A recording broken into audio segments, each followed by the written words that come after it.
Dago Godépierre ne jouira plus de la qualité de militant du Front populaire ivoirien. La décision a été prise le dimanche 20 octobre lors d'une session extraordinaire du comité central du FPI convoqué par le comité de contrôle au siège du parti à Cocody-Vallon. Une décision prise à travers un vote de 282 voix pour, contre 3 oppositions et 7 abstentions. Cette décision s'applique à compter du dimanche 20 octobre et reste en vigueur jusqu'à une éventuelle décision contraire du congrès du parti. En conséquence, Dago Godépierre ne peut plus agir en tant que militant du FPI dans aucune circonstance. Le comité de contrôle a proposé au comité central la prise de décision de sanction contre un camarade qui viole les textes du parti, qui méprise les institutions du parti et qui porte gravement préjudice à l'image, à la crédibilité et à la stabilité du Front populaire ivoirien. Ces propos ont été complétés par ceux du président du parti, qui a noté que depuis la rupture du partenariat avec le RHDP, un certain nombre de camarades se sont mis dans une logique de dissidence pour porter à l'intérieur du parti les positions de ce parti adverse et entretenir la division à l'intérieur du parti. Et que cette assignation en justice s'inscrit dans cette logique de vouloir, de tenter d'instrumentaliser la justice afin d'atteindre des objectifs politiques. Cette suspension pourrait avoir un impact sur la cohésion interne du FPI, déjà fragilisée par des années de division et des tentatives de réconciliation. 9 octobre sur toute l'étendue du territoire. Pour s'assurer de l'effectivité de l'ouverture des centres d'enrôlement et apprécier le déroulement de l'opération, le président exécutif Sébastien Dano Guégué s'est rendu successivement dans les communes de Trècheville et Cocody. Accompagné par le coordonnateur régional adjoint de Cocody, Aguedé Poulain, il est accueilli à l'école du pont de Trècheville par les responsables locaux. La délégation se dirige vers le centre d'enrôlement. Sur place, les échanges avec le chef de centre, les agents et les responsables du parti sont cordiaux. Le cap est donc commis sur la commune de Cocody, précisément au groupe scolaire d'Anono, où attendent le président de la commission électorale et application numérique à Kazadia, le secrétaire général adjoint Umpono Etienne et plusieurs responsables de la fédération de Cocody. Ici, c'est le même procédé, à savoir s'informer sur le déroulement de l'opération et rassurer les agents. Pour ce premier jour de l'opération, ce n'est pas la grande affluence à Anono selon la chef du centre. Comme c'est le premier jour, il n'y a pas trop d'engouement. Bon, les gens viennent, mais pas beaucoup, un peu. Mais je pense que d'ici mardi, bon, tout le monde sera au courant. Et puis, bon, les gens vont venir, il y aura de l'engouement. Ça se passe bien. Le déroulement se passe bien parce que jusque-là, on n'a pas eu de problème. C'est mon sujet, je ne souhaite même pas aussi que tout se passe normalement comme le premier jour, propre et puis net. Il y a d'autres qui viennent pour la première fois, qui viennent s'inscrire pour la première fois. Par contre, il y a d'autres aussi qui viennent pour vérifier s'ils sont encore sur la liste électorale. Et on vérifie s'ils sont vraiment sur la liste électorale. Et puis, ils s'en vont. Maintenant, ceux qui viennent pour se faire enrôler, pour la première fois, on les enrôle. Je prends la pièce d'identité, que ce soit à sénine, le vert comme l'orange, ou bien l'attestation, certificat de nationalité et puis attestation d'identité. Donc, c'est les trois, quatre qu'on utilise. La délégation termine la visite à Cocody 7e tranche, école Les Papillons, lieu de vote du président Laurent Gbagbo. Ce qui amène le président exécutif Sébastien Dano Guégué à livrer ses impressions. Le début de l'enrôlement des Ivoiriens sur la liste électorale, nous avons décidé de venir visiter les lieux d'enrôlement. C'est ainsi que nous sommes rendus à Trècheville, plus particulièrement à l'école du pont. Nous sommes venus à Anono, Cocody, ici. Donc notre visite, c'est de voir sur le terrain si tout se passe bien, si effectivement les bureaux d'enrôlement sont ouverts, si les agents sont en place et si tout se déroule bien. Nous avons donc constaté à Trècheville comme à Cocody que les agents sont là, ils attendent les requérants. Et quelques endroits, nous avons trouvé les requérants en place qui ont commencé à faire leur inscription. Ce qui nous réjouit, c'est que effectivement, ça a commencé. Ce qu'on pouvait redouter, c'est que les gens ne soient pas là, les agents ne soient pas là, ils sont là. Il nous appartient maintenant de lancer l'appel à tous les Ivoiriens, et en particulier à nos sympathisants et nos militants, pour venir s'inscrire massivement, comme nous l'avons déjà indiqué par le passé, sur ces listes électorales. Parce que c'est l'inscription qui est déterminante dans ce que nous allons faire en 2025, plus exactement en octobre 2025, pour l'élection présidentielle.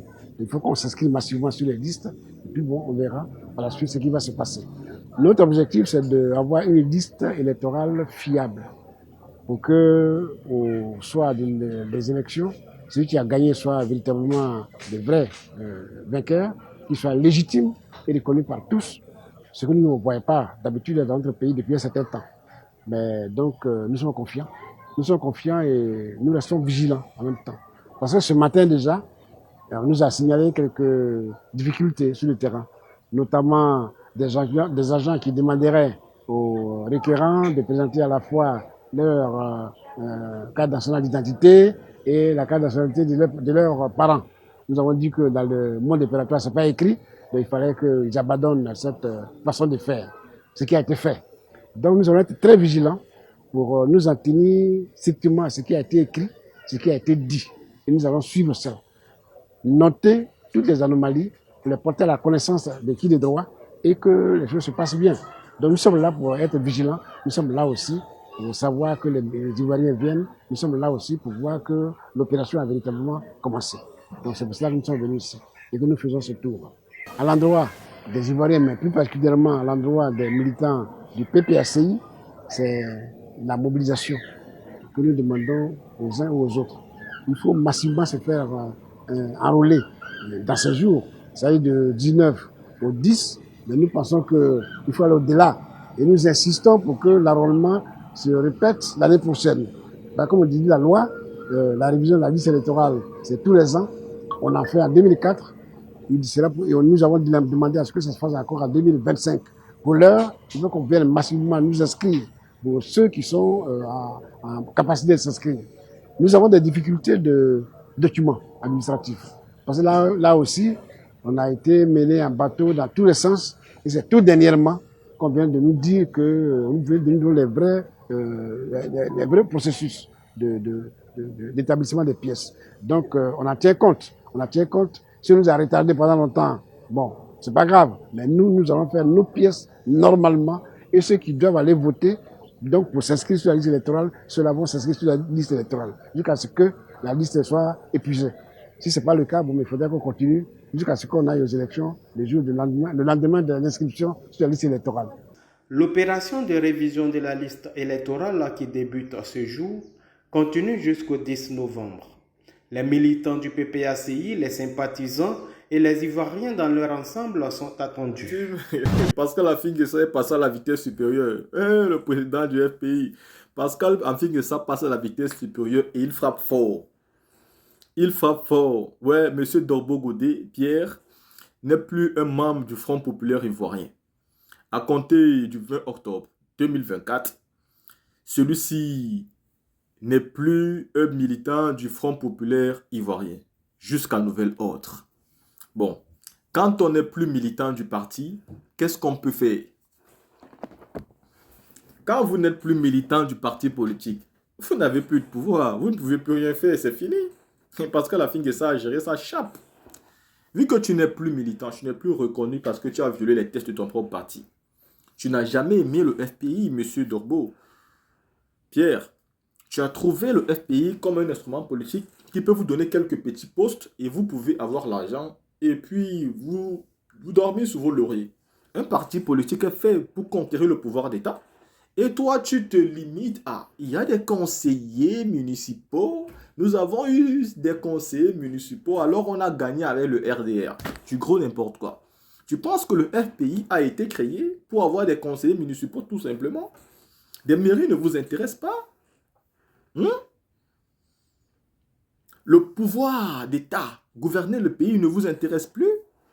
Un parti politique n'est pas fait de ça. Pascal Affi-N'Guessan a totalement raison de suspendre ce monsieur. Même si Pascal Affi-N'Guessan doit donner des explications sur les supposés milliards qu'il a reçus dans la Dramane Ouattara, mais il doit quand même faire ce qu'il est en train de faire aujourd'hui. Parce que ce monsieur, vraiment, il est le pire, il est le pire du FPI.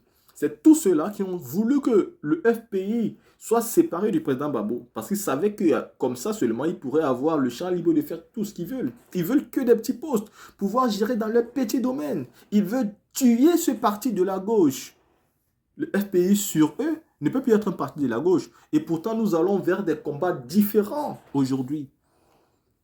Donc la team, il faut que vous le compreniez clairement.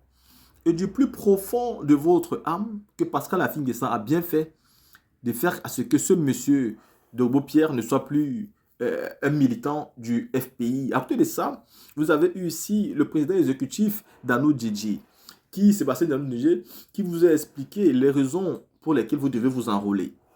Il faut donc suivre ces raisons du président exécutif, car ce n'est que comme ça qu'on pourra gagner les élections de 2025. Autant nous avons des combats à mener, autant il faut mettre des personnes dans la liste électorale, puis ça ne va plus se faire. Quand tout le monde sera mis dans la liste électorale, le combat sera donc maintenant de purger la liste électorale de ses irrégularités. Et en ce moment-là, le combat de ça va se faire. À chaque combat suffit sa peine. Donc aujourd'hui, nous sommes dans les enrôlements, allez le faire.